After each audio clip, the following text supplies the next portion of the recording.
Lenora. Lenora is different from others. Years of perfect stitching experience.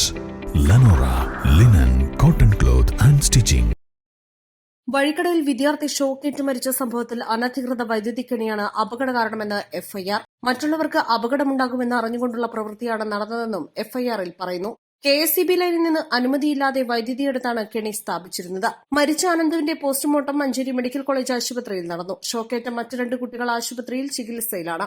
സംഭവവുമായി ബന്ധപ്പെട്ട് വഴിക്കടവ് സ്വദേശി വിനേഷിനെ police arrest ചെയ്തു. കെണിവെച്ച് മൃഗങ്ങളെ പിടിച്ചതിനു ശേഷം ഇറച്ചി വിൽക്കുന്നവരാണ് ഇതിനു പിന്നിലെന്ന് നാട്ടുകാർ ആരോപിച്ചു. കെഎസ്ഇബി ലൈനിൽ നിന്ന് അനധികൃതമായി വൈദ്യുതിയെടുത്ത് കെണി സ്ഥാപിച്ച് പന്നിയെ പിടിച്ച് മാംസവ്യാപാരം നടത്തുന്നവരെ കേന്ദ്രീകരിച്ച് നടത്തിയ അന്വേഷണമാണ് പ്രതികളിലേക്ക് എത്തിച്ചേർന്നത്. ഇവർക്ക് സ്ഥലമുടമയുമായി ബന്ധമൊന്നുമില്ലെന്നാണ് പ്രാഥമിക വിവരം.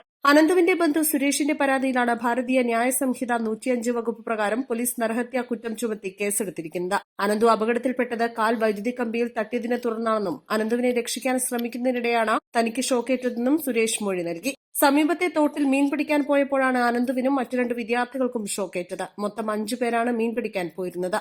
സംഭവത്തിൽ രാഷ്ട്രീയ പോര് മുറുകിയിരിക്കുകയാണ്. സ്വകാര്യ വ്യക്തിയുടെ പറമ്പിലെ കെണിയിൽ നിന്നാണ് വിദ്യാർത്ഥിക്കടക്കം ഷോക്കേറ്റതെന്നും വനംവകുപ്പിനോ സർക്കാരിനോ പങ്കില്ലെന്നും വനംമന്ത്രി എ.കെ. ശശീന്ദ്രൻ പറഞ്ഞു.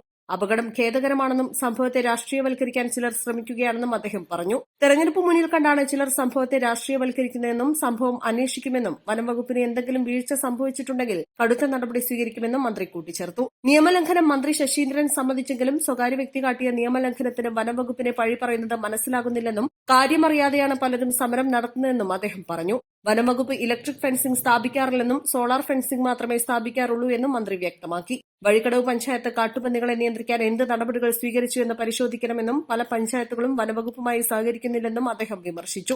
അതേസമയം സർക്കാരിന്റെ വീഴ്ചയാണ് കുട്ടിയുടെ മരണത്തിന് ഇടയാക്കിയതെന്ന് യുഡിഎഫ് സ്ഥാനാർത്ഥി ആര്യടൻ ഷൌക്കത്ത് ആരോപിച്ചു. വൈദ്യുതി കെണികൾക്ക് കെഎസ്ഇബി മൌനാനുവാദം നൽകിയിട്ടുണ്ടെന്നും ശക്തമായ നടപടി സ്വീകരിച്ചില്ലെങ്കിൽ പ്രക്ഷോഭം നടത്തുമെന്നും അദ്ദേഹം മുന്നറിയിപ്പ് നൽകി. സംഭവത്തിൽ സംസ്ഥാനപാത ഉപരോധിച്ച കോൺഗ്രസ് പ്രവർത്തകർക്കെതിരെ രൂക്ഷ പ്രതികരണവുമായി സിപിഎം പോളിറ്റ് ബ്യൂറോ അംഗം എ വിജയരാഘവൻ രംഗത്തെത്തി. വൈദ്യുതി മോഷ്ടിച്ചാണ് കെണിയൊരുക്കിയതെന്ന് കെഎസ്ഇബി വ്യക്തമാക്കി. കെഎസ്ഇബിയുടെ വൈദ്യുതി പോസ്റ്റിൽ നിന്ന് അനധികൃതമായി വൈദ്യുതി എടുക്കുകയായിരുന്നു. ഇൻസുലേറ്റഡ് വയർ ഉപയോഗിച്ചാണ് വൈദ്യുതി വലിച്ചത്. നടന്നത് ഗുരുതരമായ ക്രിമിനൽ കുറ്റമാണെന്നും കെഎസ്ഇബി വിശദീകരിച്ചു. കാട്ടുപന്നിയെ കൊല്ലാനായി സ്വകാര്യ ഭൂമിയിലാണ് വൈദ്യുതി കെണി സ്ഥാപിച്ചിരുന്നത്. East live, Vazhikkadavu.